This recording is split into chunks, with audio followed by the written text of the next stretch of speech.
পরের ঘটনা যায়। এরপরে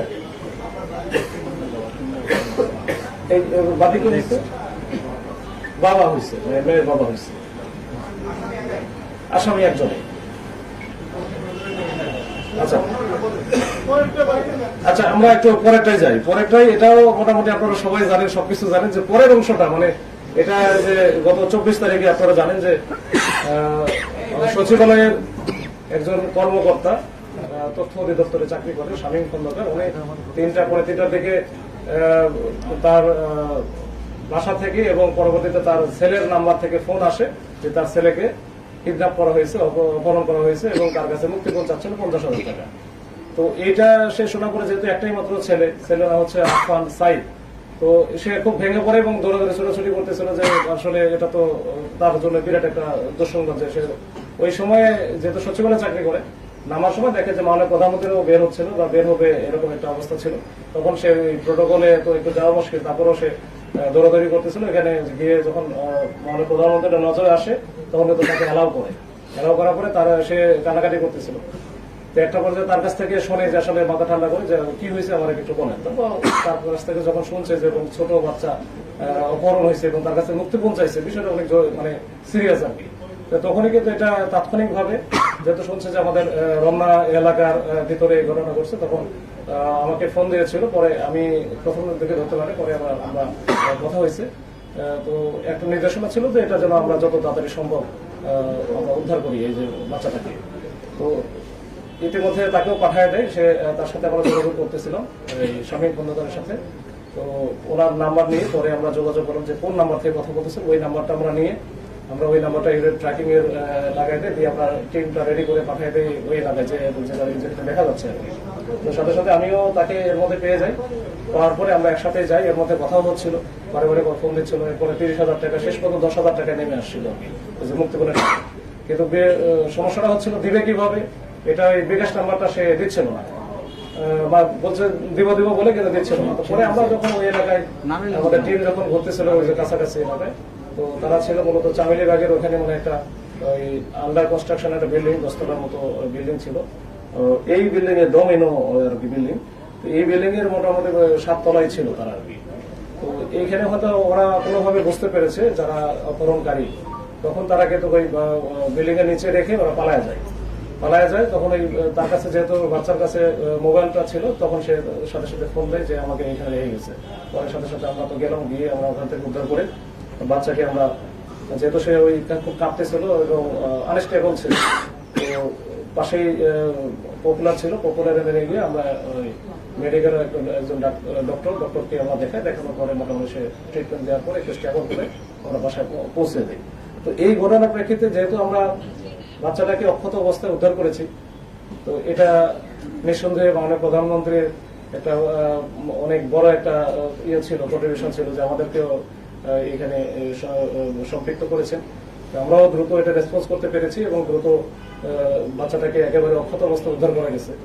এরপরে যেটা হয়েছে, আমরা যেহেতু আসামির সম্পর্কে কিছুই জানি না, কারা কিভাবে কেন নিয়ে গেল বা ওদের কোনো ডিটেলসই নেই, কিচ্ছুই নেই, শুধু ওই ছেলেটার কাছ থেকে আমরা কিছু বর্ণনা শুনেছি। পরবর্তীতে আমরা সিসি ক্যামেরার আশেপাশে যেগুলো ছিল ওই বিল্ডিং এর পাশে আশেপাশে এই সিসি ক্যামেরাগুলো দেখে আমরা কিছু শনাক্ত করেছি আর কি। শনাক্ত করে এবং কিছু আমরা যে তথ্য প্রযুক্তি ব্যবহার করে আমরা মোটামুটি 4-5 জনকে শনাক্ত করি। এর মধ্যে গতকাল রাত্রে কিন্তু আমরা দেখেন যে আমরা 4 জনকে ধরেছি। এই 4 জনের মধ্যে একজন যে তানভীর আহমেদ ওরফে ফাইন, ইফাত ইয়ামিন লিখন 23 বছর, হাসান আল বান্না ওরফে হাসান, ওর বয়স 20, আর মুস্তাকির রহমান ওরফে কুঞ্জ, ওর বয়স 21। মানে 20 থেকে 22-23 মধ্যেই এদের বয়স। এবং এদের সাথে ওইখানে আরেকজন প্রেজেন্ট ছিল, তাকে আমরা খুঁজতেছি, পরে আমরা জানাবো, এখনো পাই নাই। সে টিমের অন্যতম লিডার। আর যারা পাইছি এরাও মোটামুটি এদের সাথে মোটামুটি আমরা দেখেছি যে 10 থেকে 12 জনের একটা টিম আছে এবং এরা কিন্তু খুবই দুর্ধর্ষ একটা টিম। এদের যতগুলো যে ভিডিওগুলো আমরা পেয়েছি তাদের মোবাইলে মানে ধরার পরে, এগুলো দেখলে আসলে আমরা সবাই আটকে ওঠার মতো আর কি। আমাদের যে ছোট বাচ্চা থাকে 10 বছর, 12 বছর, 14 বছর বা 15 বছর, অনেকে দেখলাম যে 20 বছরের বাচ্চা ছেলেগুলো মতো তারা নিয়ে যায় কিভাবে টোপ দিয়ে।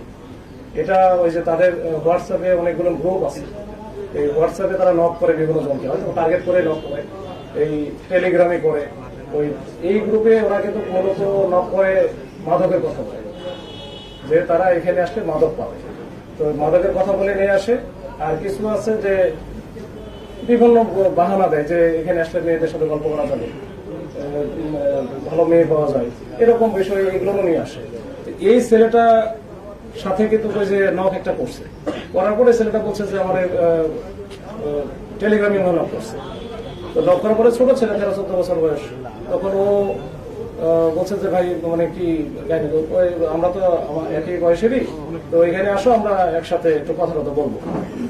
তো কিছু ও তো স্বীকার করতেছে না, কিন্তু আমার মনে হয় কোনো একটা লোক বা প্রলোভন দেখাইছে যে মেয়েটাই আসুন এখানে আমাদের আছে, তুই আসা গল্প টল্প করে করতে পারো।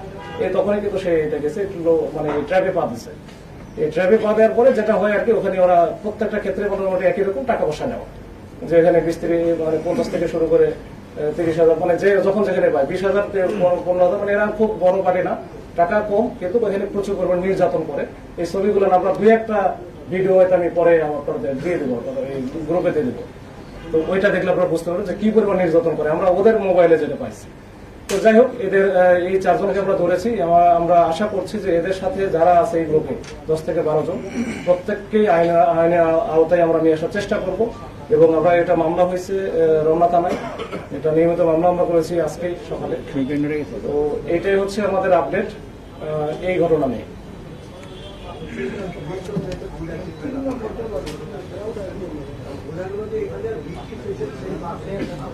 হ্যাঁ, মানে এরা প্রথমে মানে না জেনে আর কি।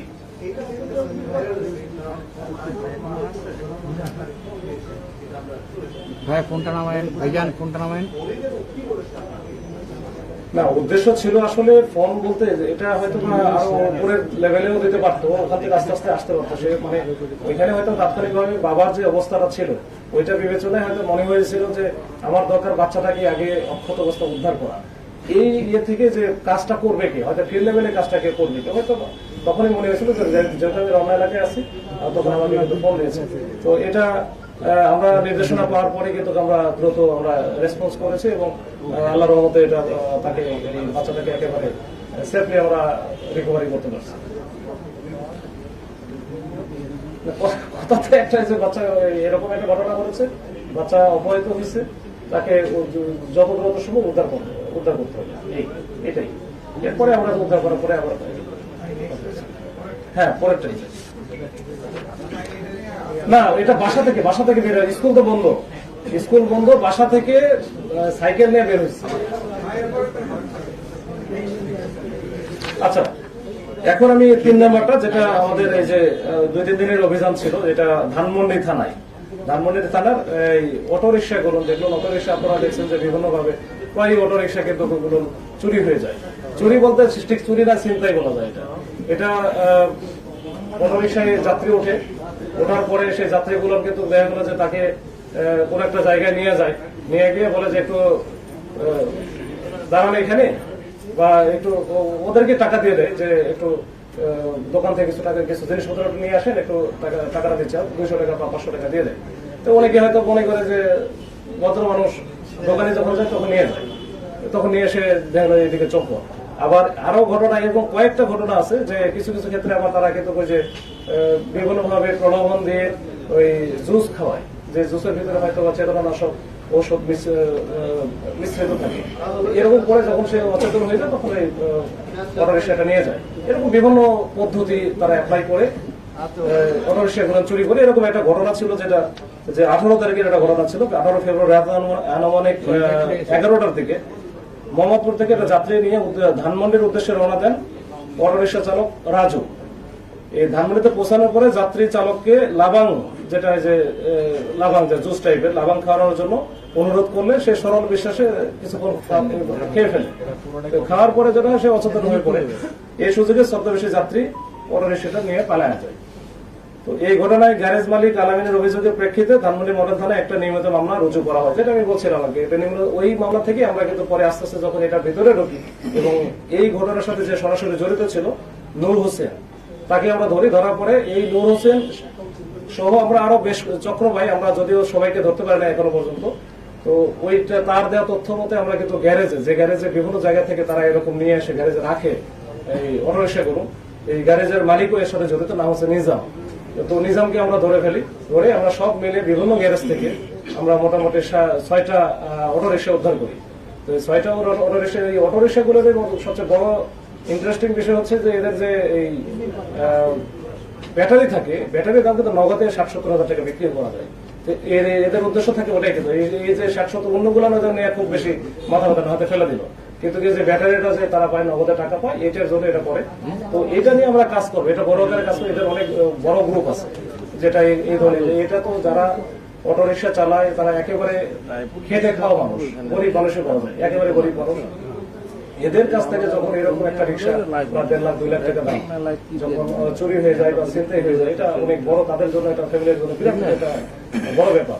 তো এই বিষয়গুলো আমরা একটু বেশি গুরুত্ব দিচ্ছি, এবং এটা যেহেতু ক্রাইম এগেন্স্ট প্রপার্টির মধ্যে একেবারে খুবই মানে কি বলা যায় যে বড় ঘটনা, বা এই বিষয়গুলো যেটা একেবারে সংঘবদ্ধ চক্র কাজ করে, তো এটা নিয়ে আমরা কাজ করবো ইনশাল্লাহ। আমরা 2 জনকে আপাতত ধরেছি, 6টা রিক্সা উদ্ধার আছে, অটো রিক্সা। আমরা চেষ্টা করবো যে এটা কন্টিনিউ করবো। ধন্যবাদ, এটা এই পর্যন্ত। ঈদটার সামনে এর আগে